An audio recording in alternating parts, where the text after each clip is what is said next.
It is great to be with you this morning. I'm so grateful that Pastor Amara extended the invitation to share a message with you.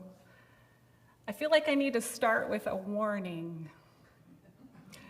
The message I am about to deliver is a little bit heavy, but it's also a little bit light. I believe that our sacred text for this morning helps us to remember something very important. We are all going to die. Well, our bodies, anyway. A French man named Michel du Montaigne, who popularized the essay as a literary genre, once said, "To practice death is to practice freedom. A person who has learned how to die has unlearned how to be a prisoner." So one of the things you'll learn about me is I'm not a particularly funny person, but I do appreciate humor and I love to laugh. So I thought for this morning we could start with a few puns. They're all about death, and I won't be offended if you groan. At his deathbed, Achilles realized that they were going to lose the war and uttered his last words, "Defeat hurts." Will glass coffins ever be a success? Remains to be seen. Mozart's headstone reads, "Here lies Mozart, decomposing."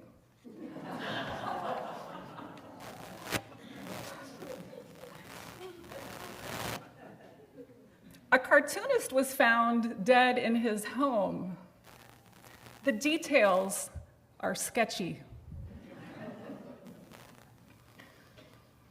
For all my life, my dad kept messing with the ledge above the fireplace, lengthening it, shortening it, sanding it, painting it. My dad died last week. After I got home from the funeral, I compulsively got my tools out and I raised the fireplace ledge 6 inches higher. I guess you could say, I've taken up his mantle.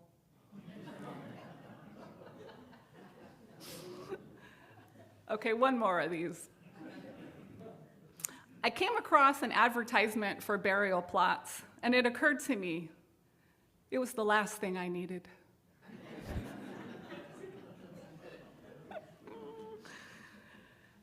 Okay, so it's good to laugh. Now let's take a deep breath and prepare to get a little more serious. Okay. This message fits beautifully, I believe, with the theme that we're reflecting on during this Epiphany tide, following the footsteps of those who have gone before us. I'll be sharing a few things that I've learned and am still learning from my hospice patients. And I will also blend in a little bit of what I learned on my own recent breast cancer journey. I am so incredibly grateful for the people that have welcomed me into their end-of-life journeys, and they have taught me so much. My patients and their families. My gratitude extends to the really special people that I get to work with. The CNAs, the nurses, the social workers, the doctors, the other chaplains, the office staff, and our management. It's true, that saying, that many hands make light work. I hope that this message may alleviate even just one little iota of fear about death and dying today in our collective consciousness. So when I meet people and they ask me what I do for a living, I tell them I'm a hospice chaplain. And there are 3 common responses to that. One, absolute silence. Two, something like, wow, it takes a special person to do that work. Or three, there's that perceived invitation to begin sharing a meaningful story about a death or a loss in their own life. Usually, after that, I add something like, I can't believe I get paid to do this. And it's true. While I'm very grateful for the pay associated with what I do, I love it so much that it doesn't feel like work. It's a very interesting combination of doing and being. The connections and the conversations about things that matter most to people, that's the part that doesn't feel like work. Getting to be with others, getting to be me, getting to help create a safe space for someone to be honest about what they're going through, that does not feel like work. But then there's the other stuff, right? There's the electronic part of the job, the charting and the GPS and the finding homes and facilities, packing lunches, spending time with my old-fashioned paper calendar that I actually love, and then getting myself up and fed, getting lunch packed, and getting out the door. So I'd like to start with a story, a little story about a man that I will call Jim. At the end of my visit with Jim, and after a prayer with Jim and his wife, I looked at him in the eyes and I said, Jim, I know you didn't want me to be here today, and it was your wife who invited me. What are your thoughts about me coming back again in a few weeks? No pressure. And his answer was, well, it was a little bit heavy. And it was a little bit light. I'm actually surprised I enjoyed it. Of course you can come back. After getting my own grandmother, Betty, cleaned up and comfortable, ready for a night's sleep in her hospice bed, just a few days before her bright soul left her weary body, I asked her if there was anything else she needed. And her answer was, if you wouldn't mind, Jen, will you bring down the light again? And before I could ask my grandma what she meant by that, she closed her eyes and was well on her way to sleeping. I wondered if she was referring to the lights in the kitchen, but they had already been turned down. And as I sat beside Grandma in the darkness that night, and as I have considered her words over time, I believe that Grandma and Jim affirmed one of the greatest gifts that we can offer to each other, and that is to offer our presence, our love, our companionship to one another during those heavy or dark times, until we can again find that light for ourselves again. It's beautifully expressed in this prayer called a Medicine Woman's Prayer. I will not rescue you, for you are not powerless. I will not fix you, for you are not broken. I will not heal you, for I see you in your wholeness.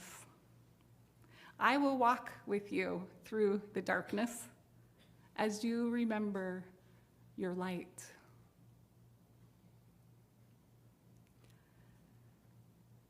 My patients are teachers in the art of letting go into the unknown. And maybe this isn't so different as learning to sit in the darkness, trusting that the light will reappear and waiting for it. I recently heard someone refer to this practice as mothering the uncertainty. and I really liked the sound of that. Maybe we can change it to parenting the uncertainty. Letting go requires such a deep commitment to allowing our perspectives to be changed, to empty ourselves, to connect with the bigger picture or the larger truth. It requires paying attention to our thoughts and our emotions, noticing when we start to feel anxious or some kind of a block in the flow of things. Nature can be such a good teacher in this as well. All the rhythms in nature. It is so much easier to let go if we can trust the process of evolution in the universe.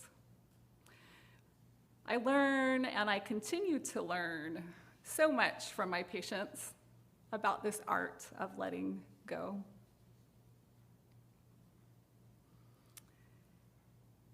In March of 2021, I was diagnosed with stage 2 breast cancer.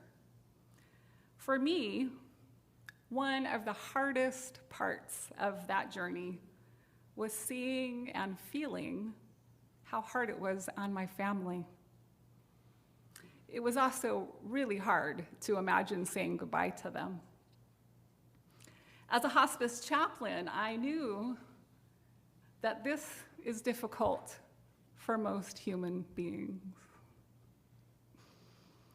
A few days after one of my chemo treatments, my energy was really, really low, and I knew that sitting on the earth would help me. So I went outside and I sat under my mom's peach tree. The sun and the gentle breeze felt wonderful on my skin. The smell of the plump, ripe peaches surrounded and filled me. It was such a beautiful moment that tears of gratitude began to run down my cheeks. And before I knew it, these tears of wonder and gratitude became mixed with hot tears of grief. It dawned on me, this could be my last summer. This could be my last time to savor the sweet smell of these peaches and feel the sun on my face. I didn't know at that time if I'd make it to my daughter's wedding, which I ended up making it to. I didn't know if I'd live long enough to be a grandma. That's entirely up to my daughter and her husband now. But I was flung into the deepest sense of the unknown and the deepest sense of anticipatory grief that I've ever experienced for myself. And there, under the peach tree, I wept. Tears of gratitude and tears of grief. A couple weeks later, after I'd regained some strength, I had the privilege of visiting a 94-year-old woman that I will call Rosie.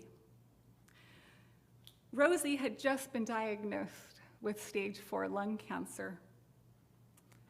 As soon as I entered her apartment, she began to cry. And she said to me, "This will sound so crazy to you. I'm 94 years old and I've had such a good, long life, but I want more. I want more life, more time with my family." She didn't know what I was going through, and it didn't matter that she did, but we did cry together for just a few minutes. We were both feeling it. And the truth is, friends, it doesn't matter how long we've lived. Rosie taught me that whether we're 50 or 90 or 110, it's excruciatingly difficult to say farewell, even if only temporarily, to the people, the places, and the things that we love most. Another patient I had the privilege of getting to know, partway through my cancer treatment was a man I'll call Al. Al was a physicist. He didn't believe in God or the afterlife. Imagine my surprise when I got a call that he would like me to visit him. We had great conversations over the course of a few months. He had battled cancer for over 20 years. It had popped up in his body in the most unusual places, like in his arm. He had survived drug trials and had scars everywhere, and he was very proud of them, and rightly so. He was honest about how frustrated he was by his growing weakness, dependency on his family, his inability to take care of himself. He even inquired about death with dignity, but he did not end up following through with that. Mostly, something I actually hear quite often, Al did not want to become bedridden. One day, in between visits with Al, I came across this printed poem, and I knew I wanted to share it with him. Spirit nudged me to share it with him. Maybe you've heard it. It's called Immortality by Claire Harner.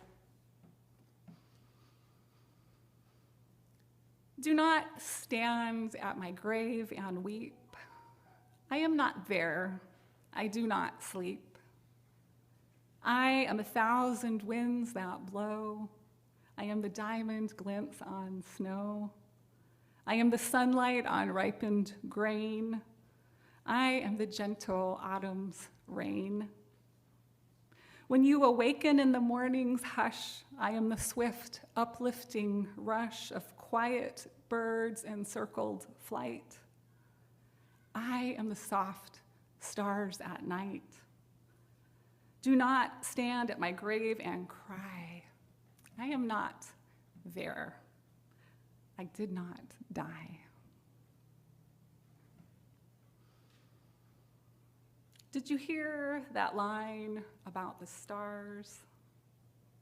I am the soft stars at night. That was the one that spoke to Al. We sat in silence a little while. And then he said, in my scientific career, I have long understood that we come from the stars, from the Big Bang, and that we are all made of star stuff. But what I've never considered until right now is that perhaps we don't just come from the stars. Perhaps we return to them. Chaplain Jen, I just might believe in immortality after all.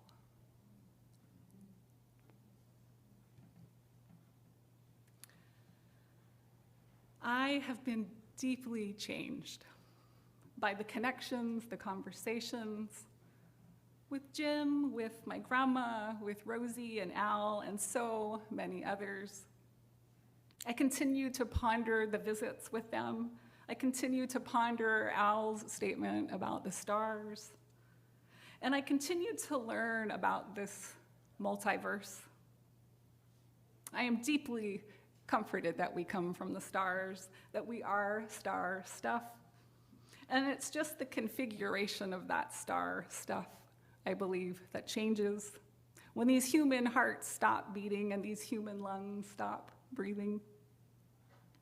I recently came across a talk on NPR by a physicist named Aaron Freeman, where he discusses why you, why I might want a physicist to speak at our funerals.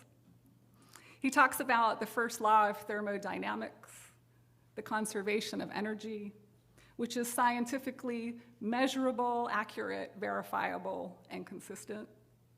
He explains that the amount of energy in this universe stays the same. There is no new energy being created.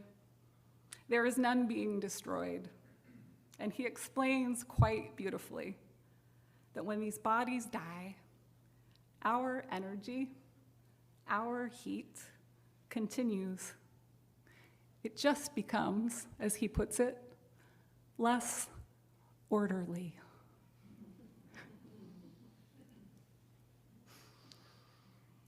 What a precious miracle to be alive and to be together right here this morning. What a precious gift to remember that we are going to die. Memento Mori, friends.